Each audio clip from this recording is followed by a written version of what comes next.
Jaksa penuntut umum tuntut terdakwa pembunuhan pegawai koperasi hukuman mati. Seorang guru honorer di Palembang ancam rekan sesama guru diduga masalah pembayaran gaji. Kalahkan Persikota di Jakabaring, pemain dan pelatih Sriwijaya FC dapat apresiasi bonus dari pelaku olahraga.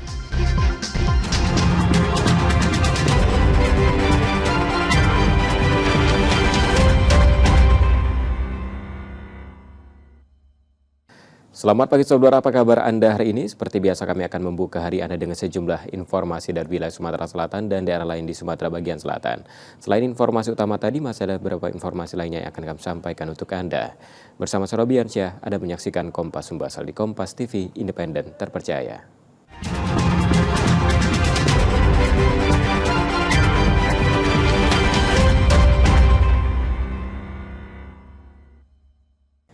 Kita awali informasi pertama, saudara. 3 terdakwa kasus pembunuhan pegawai koperasi yang jasadnya dicor dituntut hukuman mati jaksa penuntut umum. Tuntutan itu disambut syukur keluarga korban.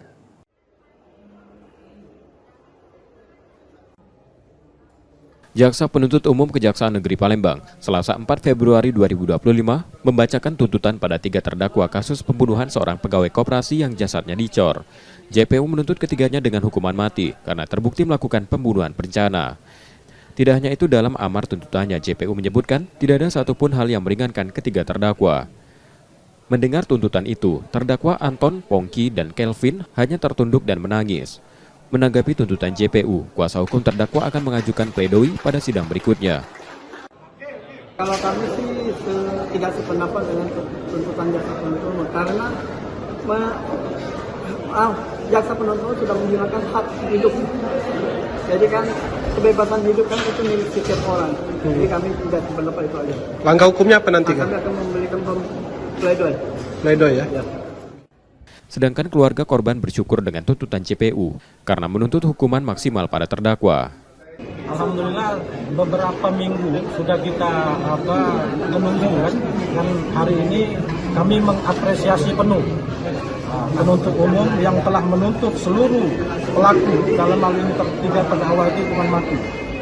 Karena dari awal kami sudah berpikirkan bahwasannya ini memang akan terpenuhi unsur pasal 340 yaitu pembunuhan berencana. Ini kan tim kuasa hukum dari pihak terdakwa sendiri akan mengajukan pledoi nantinya. Ya. Seperti apa? Ya, itu hak penasihat hukum yang sudah jelas dalam fakta persidangan. Itu sudah terbukti bahwasannya ini adalah pembunuhan berencana. Sidang akan dilanjutkan pekan depan yang mengagendakan pembacaan pledoi terdakwa. Yudi Kiswanto, Kompas TV, Palembang, Sumatera Selatan. Kamu nangis, Pin. Kamu nangis, Pin. Nggak nerima, Pin ya?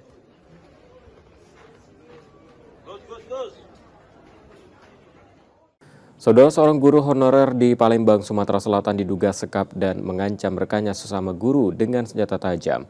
Hal itu dipicu diduga permasalahan gaji yang belum dibayarkan.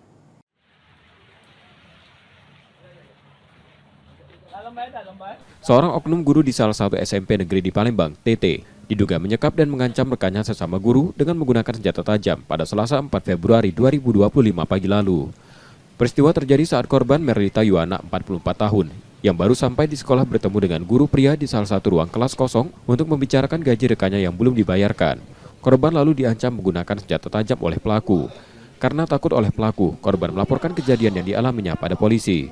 Anggota Polsek Ilir Bar 1 Palembang mendatangi sekolah untuk mengamankan terduga pelaku dan senjata tajam yang digunakan untuk mengancam. Kapolsek Ilir Bar 1 Palembang AKP Rizky Mozam membenarkan kejadian tersebut.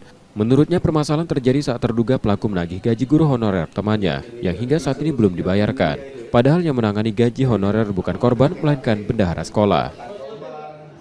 Informasi bahwa korban dilakukan pengancaman di ruang kosong oleh si pelaku, diduga pelaku. Selanjutnya, setelah terkait dengan informasi tersebut, kami datangi ke lokasi tersebut. Dari keterangan si korban, yaitu diduga pelaku mencoba mengancam si korban dengan senjata tajam, menanyakan terkait dengan gaji honorer yang belum dibayarkan kepada si korban. Saat ini untuk pelaku sudah kami amankan di Polsek IB 1 dan juga sedang kami mintai keterangan dari masing-masing pihak. Demikian. Sementara kepala sekolah menerangkan tidak ada penyekapan yang terjadi, melainkan terjadi selisih paham dan bertempat di salah satu ruang kosong. Selain itu, sekolah juga telah menyerahkan kasus tersebut ke Polsek Ilir Bar 1 Palembang karena yang bersangkutan kedapatan menyimpan senjata tajam. Dari Babin Kamtibmas datang ke sini, beliau ikut serta menjelaskan karena terkait untuk kenyamanan semua guru. Nah, Babin Kamtibmas ini punya catatan dengan guru olahraga ini. Lalu ditanyakan, kamu ada bawa senjata tajam dah? Ternyata yang beliau bilang, saya ada di kantong, mana dikeluarkan. Nah, karena ini menyangkut senjata tajam, sini sudah urusan hukum. Maka tadi sudah dibawa diproses di Polsek Ilir Barat 1. Jadi dugaan penyekapan itu tidak ada, Pak ya? Tidak ada penyekapan. Mereka berkumpul bincang-bincang di ruang guru, memang hanya berdua. Saat ini terduga pelaku masih menjalani pemeriksaan mendalam di Polsek Ilir Bar 1 Palembang. Muklas Diferensial, Kompas TV, Palembang, Sumatera Selatan.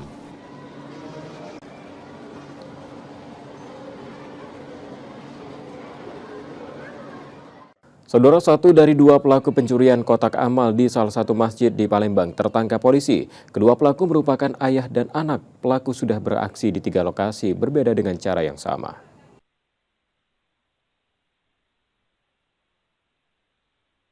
Satu dari dua pelaku pencurian kotak amal masjid yang terjadi di Masjid Al-Hanayu, Jalan Abdul Rozak, Lorong Ramayana, Kecamatan Kalidoni, Palembang, ditangkap polisi. Pada polisi, pelaku mengaku sudah beraksi 3 kali di lokasi berbeda dengan cara sama. Dalam aksinya, ia masuk melalui jendela masjid yang dicongkel menggunakan obeng, kemudian merusak kotak amal masjid. Polisi mengatakan kedua pelaku merupakan ayah dan anak. Ian, pelaku yang berperan mengendarai sepeda motor dan memantau situasi dari luar, telah ditangkap di rumahnya di Mata Merah. Sedangkan pelaku utama berinisial D, merupakan ayah Ian, masih dalam pengejaran. Pelaku ini spesialis pencurian kotak amal di masjid. Jadi untuk 3 TKP, dari laporan belum 24 jam telah berhasil kami ungkap berdasarkan kendaraan yang digunakan dengan helm yang digunakan. Untuk pelaku 2 orang, tapi yang satu sudah kita amankan, satu masih dalam pengejaran. Tersangka ini ditangkap di rumahnya atau di mana? Di rumahnya. Di rumahnya, kawasan Mata Merah. Kawasan Mata Merah. Pelaku kini ditahan di Polsek Kalidoni dan terancam hukuman maksimal 7 tahun penjara. Muklas Diferensial, Kompas TV, Palembang, Sumatera Selatan. Usai jeda, saudara, kami masih akan kembali dengan sejumlah sorotan menarik lainnya. Tetaplah di Kompas Sumbaksel.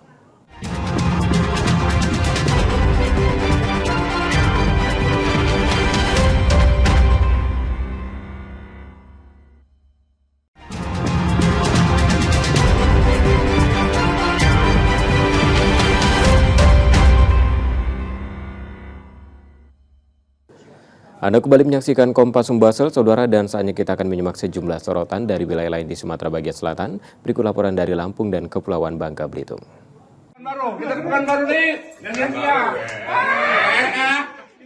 Tim Satuan Reserse Narkoba menggerebek rumah yang dijadikan sebagai tempat penyimpanan narkoba di Kecamatan Kedaton, Kota Bandar Lampung. Dari penggerebekan ini, polisi menangkap 1 pelaku berinisial RF dan mengamankan barang bukti berupa 2 kg sabu-sabu dan 100 butir pil ekstasi dengan nilai ditaksir mencapai 2,3 miliar rupiah. Kapolresta Bandar Lampung, Kombes Alfred Jacob Tilukai mengatakan, pengungkapan ini merupakan pengembangan dari ditangkapnya 5 bandar narkoba siap pakai berinisial AK, HL, RD, RI, dan HM. Senyum Prakanit, Pak Waka, Kasat, oke. Yang besar itu yang BB-nya hampir sekitar 2 kilo lebih bersama 100 butir ekstasi. Ini orang sini, barangnya diduga dari luar kota, dari Jambi. Kemudian yang bersangkutan ini posisinya itu adalah kita istilahkan gudang begitu ya. Jadi beliau yang menerima barang dari pemberi. Kemudian para pengedar dalam bentuk yang lebih kecil-kecil datang untuk mengambil barang. Akibat perbuatannya, para tersangka akan dijerat dengan Undang-Undang Nomor 35 Tahun 2009 tentang narkotika dengan ancaman pidana 20 tahun penjara atau penjara seumur hidup atau hukuman mati. Roma Afria Idam, Kompas TV, Lampung. Polisi melakukan olah TKP pasca kebakaran yang terjadi di sebuah minimarket yang berada di Jalan Kepayang Raja Basa, Bandar Lampung, Lampung. Dari hasil penyelidikan polisi, menemukan tabung gas dan tabung las kompresor yang diduga digunakan oleh pelaku tindak kejahatan untuk membakar sebuah mesin ATM yang ada di dalam minimarket tersebut pada Sabtu dini hari lalu. Akibat peristiwa yang terjadi, pihak minimarket mengalami kerugian yang ditaksir 25 juta rupiah. Selain itu, uang tunai senilai 100 juta rupiah di dalam mesin ATM raib dibawa pelaku. Dugaan kuat minimarket sengaja dibakar untuk bisa menggasak uang dalam mesin ATM ini juga setelah ditemukan box kaset mesin ATM yang sudah terbuka dan kosong. Mesin ATM dalam kondisi terbakar hingga bagian dinding minimarket yang berlubang. Bisa saja itu dibakar supaya menghapus jejak, tapi atau bisa saja karena menggunakan las dan segala macamnya bisa terbakar. Cuman masih kami dalami berapa kerugian yang diderita oleh pihak Indomaret sendiri dan berapa jumlah uang yang berhasil dibawa. Polresta Bandar Lampung telah menurunkan tim Inafis guna bisa mengungkap kasus peristiwa yang terjadi. Roma Afria Idam, Kompas TV, Lampung.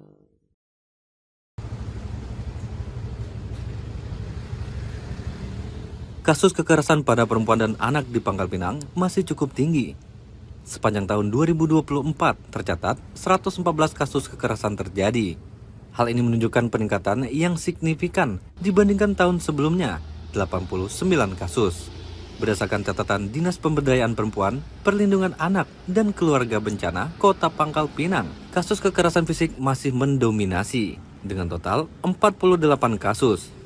Kemudian kekerasan dalam rumah tangga atau KDRT sebanyak 37 kasus dan kekerasan seksual sebanyak 25 kasus. Peningkatan jumlah kasus kekerasan ini dipengaruhi oleh beberapa faktor, di antaranya masalah ekonomi yang kerap menjadi penyebab utama ketegangan dalam rumah tangga yang berujung pada tindakan kekerasan. Dari SKI itu kita ada penurunan.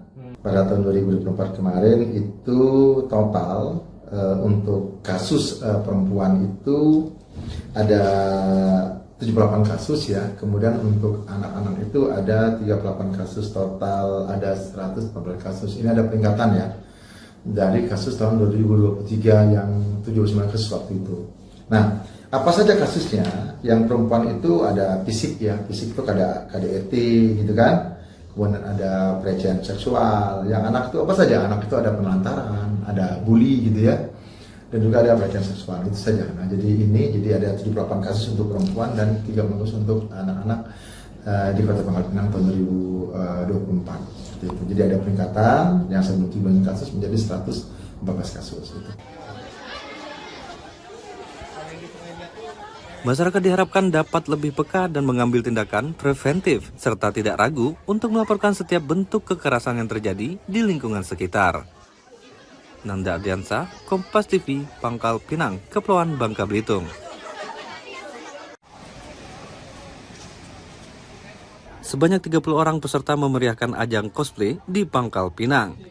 Kegiatan ini diikuti oleh anak-anak hingga remaja dengan kostum-kostum unik yang terinspirasi dari berbagai karakter superhero, anime, game, dan masih banyak lagi. Kegiatan ini diselenggarakan untuk memberikan alternatif positif bagi anak-anak semasa libur panjang Isra Mi'raj dan Tahun Baru Imlek 2025. Para peserta pun menunjukkan bakat mereka dengan berlenggak-lenggok di atas panggung, memukau para penonton dengan kostum beragam dan penuh warna. Terus ini first time aku buat ikutan cosplay jadi anime gini. Ikut kompetisi juga? Kalau kompetisi belum ikut karena aku juga mau coba-coba dulu, diajak sama teman. Seru nggak hari ini lihat teman-teman juga? Kalau menurut aku sih seru ya, karena kita juga bisa ketemu sama karakter yang lain, terus kita bisa foto-foto sama orang dan kenalan sama banyak orang juga. Ini ada acara cosplay gitu kan. Cosplay untuk kebetulan ini kan lagi acara Imlek nih ya, dekat Imlek, kemudian lagi libur panjang gitu. Kemudian kita memanfaatkan buat liburnya, jadi ya kita buat ini. Konsep kafe kita sudah kena banget dari konsep Marvel. Sebenarnya kita mau adakan kayak cosplay Marvel, cuman mungkin agak sedikit aja ya orang yang peminat Marvel gitu. Jadi kita cosplaynya kita bebaskan, jadi semuanya kayak anak SD, SMP, SMA semuanya jadi bisa ikut semua.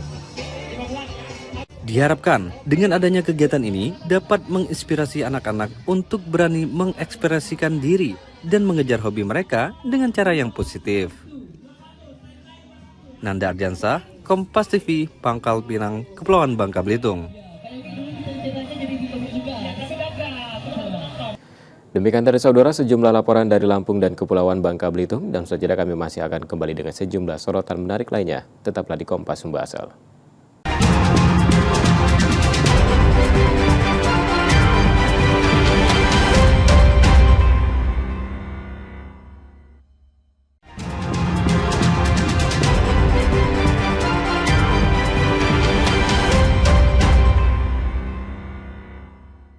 Anda masih bersama kami di Kompas Sumbaasel, saudara, dan selanjutnya kita akan menyimak sejumlah sorotan dari Bengkulu. Berikut laporan selengkapnya.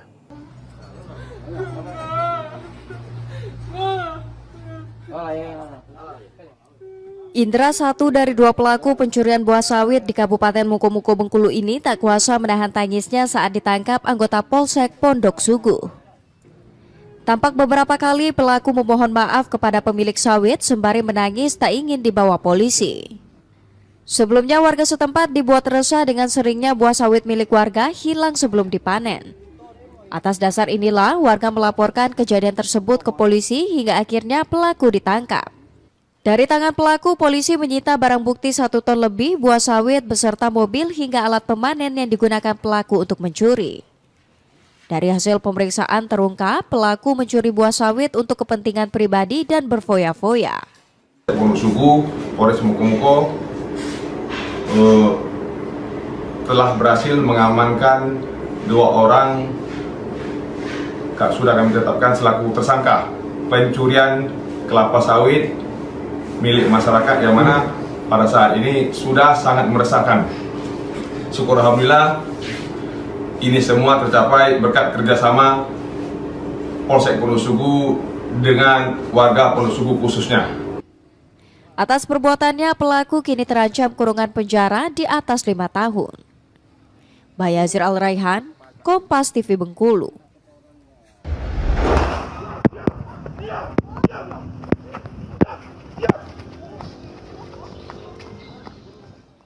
Polisi terpaksa mengeluarkan tembakan ke udara saat proses penangkapan 2 spesialis pembobolan rumah di Kota Bengkulu. Saat penangkapan berlangsung, salah satu keluarga pelaku bahkan sempat histeris dan meminta pelaku dibebaskan. Polisi mengungkap dalam beraksi, para pelaku memiliki peran masing-masing. Satu pelaku mencari dan berjaga di rumah targetnya, sementara pelaku lain menjadi eksekutor dengan membobol rumah. Terakhir, kedua pelaku beraksi di rumah warga Kelurahan Surabaya dengan menggasak barang berharga korban dan 1 unit sepeda motor, hingga korban mengalami kerugian puluhan juta rupiah. Curanmor dan pencurian HP. Itu kasus yang sudah bisa kita ungkap. Bantuan rekan-rekan untuk menyampaikan kepada masyarakat, terutama untuk kasus curanmor. Kemarin ada beberapa kasus curanmor yang belum kita ungkap, itu hampir semuanya banyak terjadi di tempat kos. Atas perbuatannya, kedua pelaku dijerat pasal 363 KUHP dengan ancaman penjara di atas 5 tahun. Bayazir Al-Raihan, Kompas TV Bengkulu.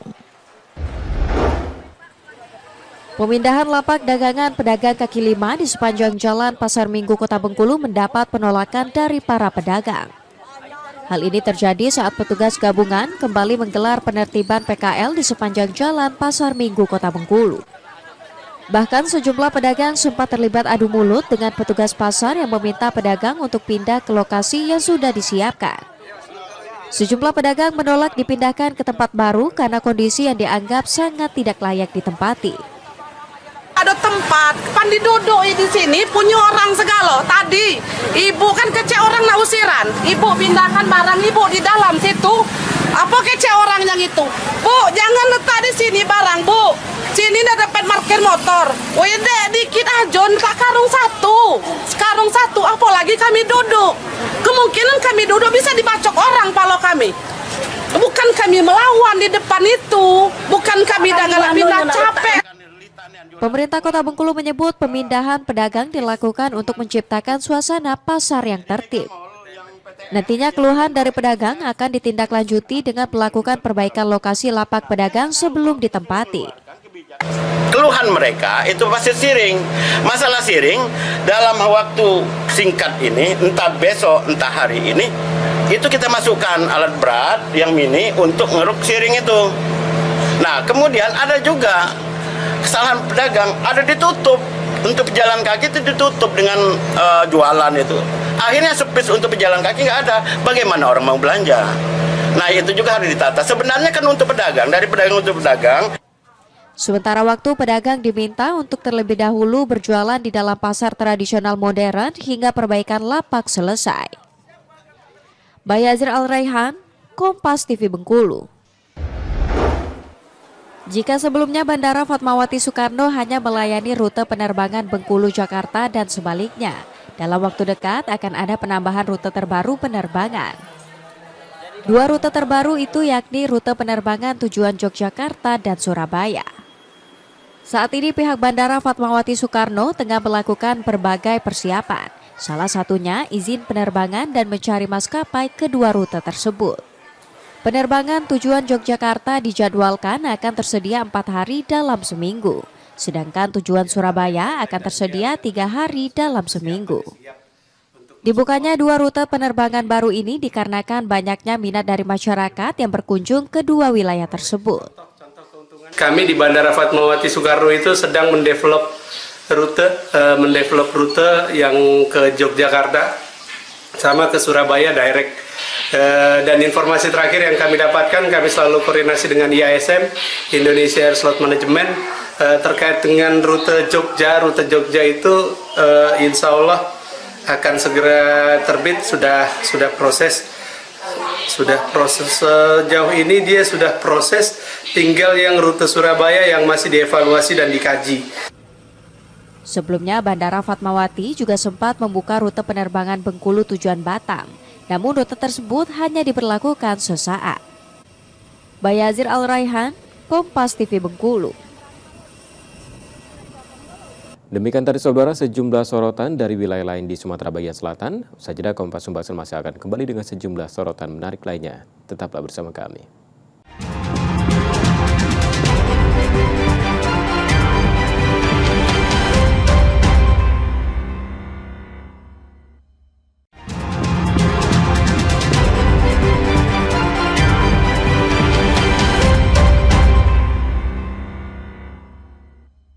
Terima kasih Anda kembali menyaksikan Kompas Sumbaksel.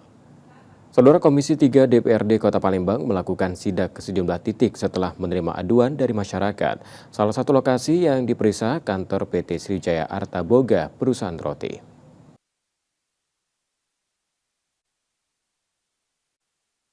Setelah menerima aduan masyarakat, Komisi 3 DPRD Kota Palembang menggelar sidak ke sejumlah lokasi yang menjadi objek aduan. Salah satunya ke PT Sriwijaya Arta Boga, perusahaan roti di Jalan Mayor Ruslan, Palembang. Komisi 3 DPRD Kota Palembang mengungkapkan mereka ke lokasi untuk memastikan benar atau tidaknya dugaan pencemaran lingkungan yang dilaporkan. Dalam sidak, Komisi 3 menemukan maladministrasi terkait perizinan peruntukan bangunan di lokasi tersebut dan meminta perusahaan segera melengkapi serta memperbaiki kekurangan perizinan. Komisi 3 DPRD Palembang menegaskan tidak akan menghalangi pihak yang berinvestasi di kota ini. Namun pengusaha terlebih dahulu melengkapi persyaratan serta mengikuti prosedur yang telah ditentukan. Komisi 3 DPRD Kota Palembang ingin memastikan tata ruang saat ini sudah benar atau belum. Begitu juga dengan perizinan pembangunannya. Kami sesuai dengan tupoksi kami di Komisi 3, kami di bidang pembangunan, yang mana mitra kami adalah PUPR, yang mana kami harus mengecek apakah pola ruang yang sudah ditetapkan itu sudah benar atau belum. Kemudian kami juga mengecek bagaimana untuk pembangunan, perizinan pembangunannya. Bukan masalah perizinannya, tapi apakah sesuai dengan prosedur yang diharapkan. Ada active planning, kemudian ada site plan, apakah sesuai dengan yang diarahkan. Kemudian dari dokumen lingkungannya juga ada AMDAL, kemudian ada KLPL, ya. Jadi itu yang kami cek apakah sesuai dengan prosedur, sehingga apa yang dilakukan pembangunan ini tidak berpengaruh kepada lingkungan sekitar. Seperti itu. Selain PT Sriwijaya Artaboga, Komisi 3 DPRD Kota Palembang juga mendatangi Rumah Sakit Permata Palembang serta 2 dealer kendaraan roda 4 di Tanjung Api-Api Palembang. Nur Muhammad, Kompas TV, Palembang, Sumatera Selatan. Saudara, pencurian 2 kotak amal terjadi di salah satu rumah ibadah di Palembang. Pelaku mencongkel jendela dan merusak kotak amal. Aksi ini terekam CCTV dan viral di media sosial.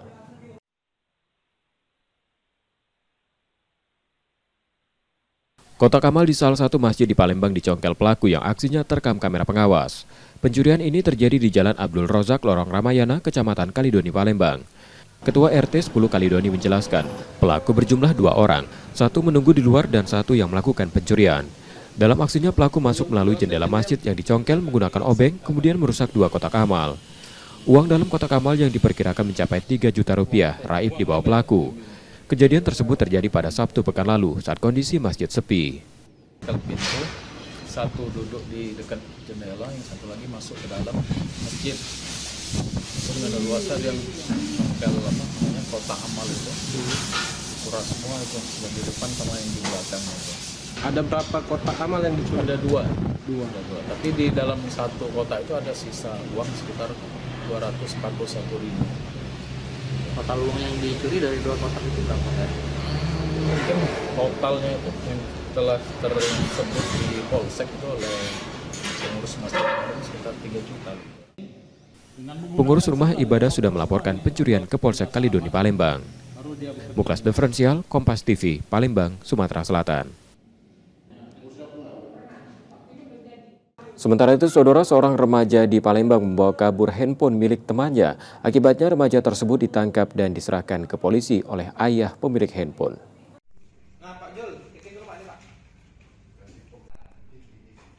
Remaja 17 tahun MAU, warga Ilir Timur 2, terduga pelaku yang membawa telepon genggam temannya ini ditangkap dan diserahkan ke Polrestabes Palembang oleh ayah pemilik telepon genggam. Menurut Zulkarnain yang membawa terduga pelaku ke polisi, aksi itu terjadi saat MAU menjemput anaknya di Pasar 10 Ulu untuk diantar pulang, namun dibawa ke tempat lain dan meminjam telepon genggam anaknya, kemudian kabur. Modusnya cak mana, Pak? Minjem. Minjem. Terus dari wifi-an.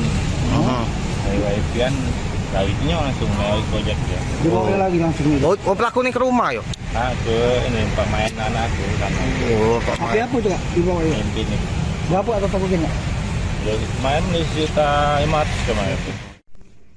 Selain menyerahkan terduga pelaku, Zulkarnain juga membuat laporan polisi. Terduga pelaku kemudian dibawa ke penyidik untuk diperiksa. Yudi Kiswanto, Kompas TV, Palembang, Sumatera Selatan.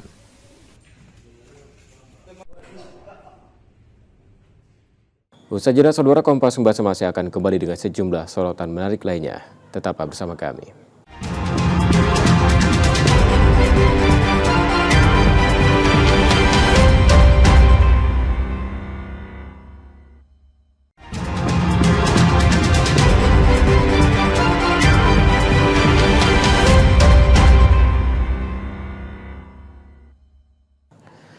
Anda kembali menyaksikan Kompas Membahas.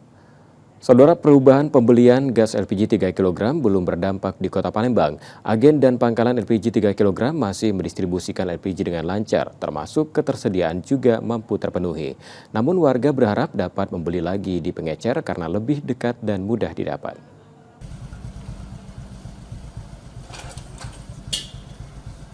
Di Palembang, penjualan LPG 3 kg masih lancar. Tak terlihat antrian warga di pangkalan-pangkalan ataupun agen. Pangkalan dan agen masih melayani distribusi dengan lancar karena ketersediaan masih aman. Salah satunya di agen LPG di Jalan Jaksa Agung R. Suprapto. Tumpukan tabung LPG 3 kg juga masih tersedia. Stoknya sih sekarang mungkin lagi aman. Untuk masyarakat juga udah terjamin mereka bisa ambil seminggu itu sekali. Kalau dari masyarakat sendiri Mbak, ada yang ngantri nggak Mbak beli gas ini Mbak? Kalau di sini belum ada Kak. Mungkin jangan sampai sih ke depannya. Paling cuma bawa KTP aja sih langsung kita input. Kita lihat datanya udah terdaftar belum di Pertamina. Kadang-kadang ada minta tambahan, ya kita tidak bisa lagi tuh memenuhi. Karena sudah ada batasan. Karena ada batasan dari Pertamina. Sejauh ini sudah ada pangkalan baru Pak yang ke kita Pak? Belum ada. Ya sebenarnya kalau untuk persyaratan pangkalan baru ya ngaju ke agen. Selagi alokasi kita ada ya nggak masalah. Untuk sementara sih nggak ada alokasinya, terbatas. Namun menurut warga, penjualan gas LPG 3 kg di pengecer masih sangat diperlukan karena dekat dan mudah, terutama saat kebutuhan darurat. Satu sisi memang ada baiknya kan mereka langsung pangkalan. Dan satu sisinya itu kalau kita pas butuh mendadak itu mendadak sulitan mendapatnya. Itu harus ke pangkalan, kadang-kadang ke pangkalan tidak buka kan, kadang-kadang habis kalau pangkalan itu. Kementerian ESDM kembali mengizinkan pengecer menjual gas LPG 3 kg yang kini disebut dengan subpangkalan. Muhammad Reza Palevi, Kompas TV, Palembang, Sumatera Selatan. Beralih ke informasi olahraga saudara, Sriwijaya FC meraih hasil positif saat menjamu Persikota Tangerang di Stadion Gelora Sriwijaya Jakabaring Palembang. Dalam laga ini, Laskar Wongkito menang 1-0.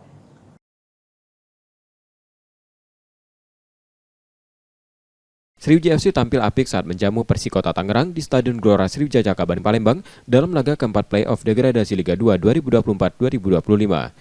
Bermain di kandang, Laskar Wongkito tampil percaya diri. Hasilnya Sriwijaya FC unggul lebih dulu lewat gol Arbeta Rokyawan menit ke-14.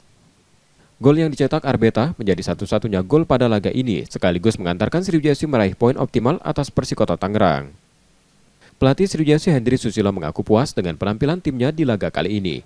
Kemenangan juga memperbesar peluang Sriwijaya FC bertahan di kompetisi Liga 2. Apresiasi ini buat pemainnya, kelas kita berikan kepada mereka. Apa yang ditampilkan ya sepanjang 90 menit ya, walau kita dalam pressure, bangga pemain-pemain saya bisa mengatasi sampai hasil. Sedangkan pelatih Persikota Tangerang Miftahudin mengakui penampilan timnya sudah cukup baik, namun gagal memanfaatkan peluang menjadi gol. Jadi pertama-tama ya alhamdulillah hari ini kita selesai pertandingan walaupun hasilnya tidak bersahabat bagi tim saya, tapi pemain saya sudah berusaha dengan perubahan taktikal yang kita buat. Ya ini sepak bola. Apapun hasil setelah selesai selamat untuk Sriwijaya.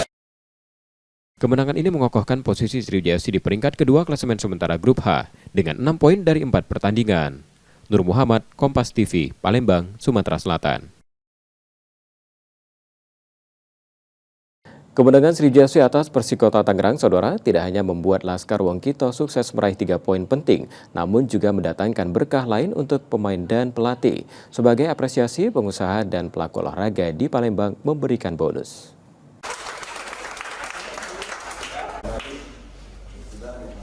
Kemenangan pada laga keempat di play-off degradasi Liga 2 2024-2025 membawa berkah lain untuk pemain dan pelatih Sriwijaya FC. Bentuk apresiasi, pengusaha dan pelaku olahraga di kota ini memberikan bonus. Pemain dan pelatih Sriwijaya FC mengungkapkan butuh perhatian dari semua pihak agar mereka terus termotivasi meraih hasil maksimal di setiap laga. Alhamdulillah masih banyak yang peduli sama kita kondisi seperti ini kan. Ya, apa yang kita dapat kita syukurin hari. Harapannya para manajemen buka mata lah pada kami. Kami sudah berjuang mati-matian di sini. Semoga ada feedbacknya buat kami. Dengan adanya kemenangan seperti hasil seperti kan memancing para pengusaha itu agar ini loh Sriwijaya mereka masih bisa bangkit. Gitu. Ada mungkin nanti berikutnya kita akan mengajak lagi kalangan dari pengusaha untuk ikut memperhatikan Sriwijaya FC. Mereka berharap manajemen tidak lepas dari tanggung jawabnya untuk segera membayarkan gaji yang tertunggak. Nur Muhammad, Kompas TV, Palembang, Sumatera Selatan. Usai jeda, saudara, kami masih akan kembali dengan sejumlah sorotan menarik lainnya. Tetaplah bersama kami di Kompas Sumbasel.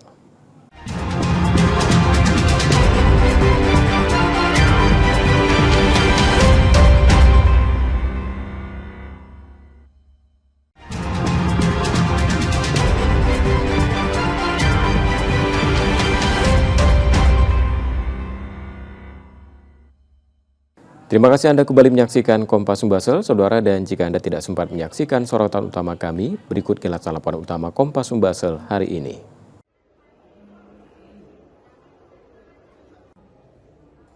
Jaksa Penuntut Umum Kejaksaan Negeri Palembang, Selasa 4 Februari 2025, membacakan tuntutan pada 3 terdakwa kasus pembunuhan seorang pegawai koperasi yang jasadnya dicor.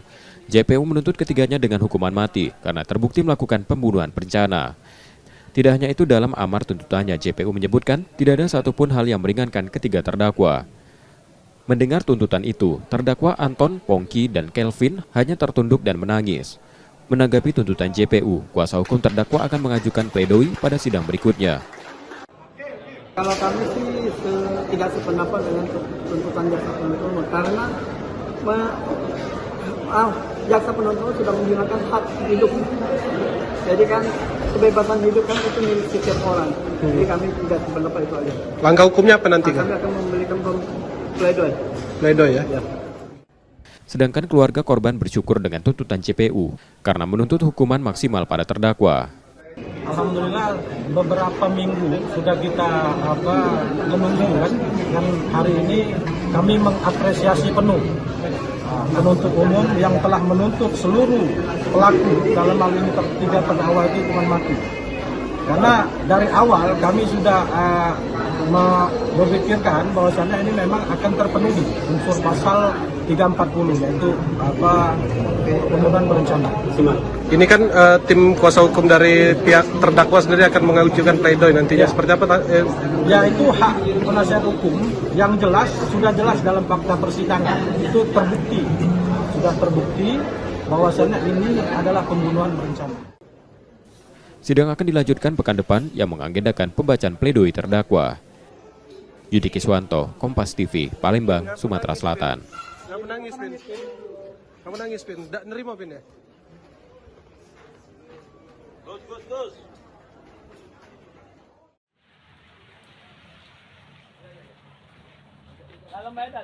Seorang oknum guru di salah satu SMP negeri di Palembang, TT, diduga menyekap dan mengancam rekannya sesama guru dengan menggunakan senjata tajam pada Selasa 4 Februari 2025 pagi lalu. Peristiwa terjadi saat korban Merlita Yuwana, 44 tahun, yang baru sampai di sekolah bertemu dengan guru pria di salah satu ruang kelas kosong untuk membicarakan gaji rekannya yang belum dibayarkan. Korban lalu diancam menggunakan senjata tajam oleh pelaku. Karena takut oleh pelaku, korban melaporkan kejadian yang dialaminya pada polisi. Anggota Polsek Ilir Bar 1 Palembang mendatangi sekolah untuk mengamankan terduga pelaku dan senjata tajam yang digunakan untuk mengancam. Kapolsek Ilir Bar 1 Palembang AKP Rizky Mozam membenarkan kejadian tersebut. Menurutnya permasalahan terjadi saat terduga pelaku menagih gaji guru honorer temannya yang hingga saat ini belum dibayarkan. Padahal yang menangani gaji honorer bukan korban melainkan bendahara sekolah. Informasi bahwa korban dilakukan pengancaman di ruang kosong oleh si pelaku, diduga pelaku. Selanjutnya setelah terkait dengan informasi tersebut kami datangi ke lokasi tersebut. Dari keterangan si korban, yaitu pelaku, diduga pelaku mencoba mengancam si korban dengan senjata tajam, menanyakan terkait dengan gaji honorer yang belum dibayarkan kepada si korban. Saat ini untuk pelaku sudah kami amankan di Polsek IB 1 dan juga sedang kami mintai keterangan dari masing-masing pihak. Demikian. Sementara kepala sekolah menerangkan tidak ada penyekapan yang terjadi, melainkan terjadi selisih paham dan bertempat di salah satu ruang kosong. Selain itu, sekolah juga telah menyerahkan kasus tersebut ke Polsek Ilir Bar 1 Palembang karena yang bersangkutan kedapatan menyimpan senjata tajam. Dari Babin Kamtibmas datang ke sini, beliau ikut serta menjelaskan karena terkait untuk kenyamanan semua guru. Nah, Babin Kamtibmas ini punya catatan dengan guru olahraga ini. Lalu ditanyakan, kamu ada bawa senjata tajam enggak? Ternyata yang beliau bilang, saya ada di kantong. mana dikeluarkan. Nah, karena ini menyangkut senjata tajam, sini sudah urusan hukum, maka tadi sudah dibawa diproses di Sek Ilir Barat 1. Jadi dugaan penyekapan itu tidak ada Pak ya? Tidak ada penyekapan. Mereka berkumpul bincang-bincang di ruang guru, memang hanya berdua. Saat ini terduga pelaku masih menjalani pemeriksaan mendalam di Polsek Ilir Barat 1 Palembang. Muklas Diferensial, Kompas TV, Palembang, Sumatera Selatan.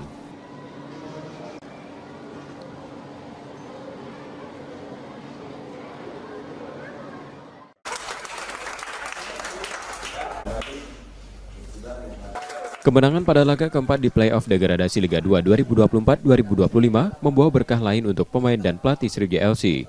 Bentuk apresiasi, pengusaha dan pelaku olahraga di kota ini memberikan bonus.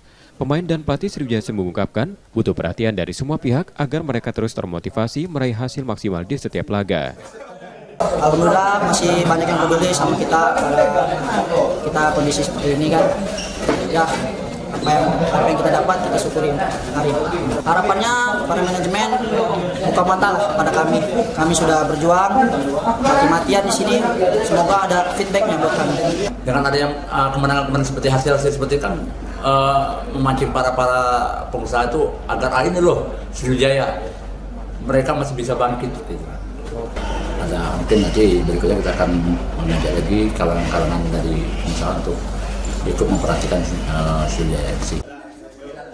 Mereka berharap manajemen tidak lepas dari tanggung jawabnya untuk segera membayarkan gaji yang tertunggak. Nur Muhammad, Kompas TV, Palembang, Sumatera Selatan. Informasi tadi saudara sekaligus menjadi akhir dari Kompas Pembahasan hari ini. Tetap saksikan konten lokal Kompas TV setiap hari mulai pukul 4.30 hingga 7 pagi. Dan kembali kami ingatkan bagi Anda yang ingin berbagi informasi, kritik atau saran, dapat mengakses media sosial kami di @kompastv Palembang. Akhirnya saya Robiansa pamit, terima kasih dan tetap menyaksikan Kompas TV, independen, terpercaya. Sampai jumpa.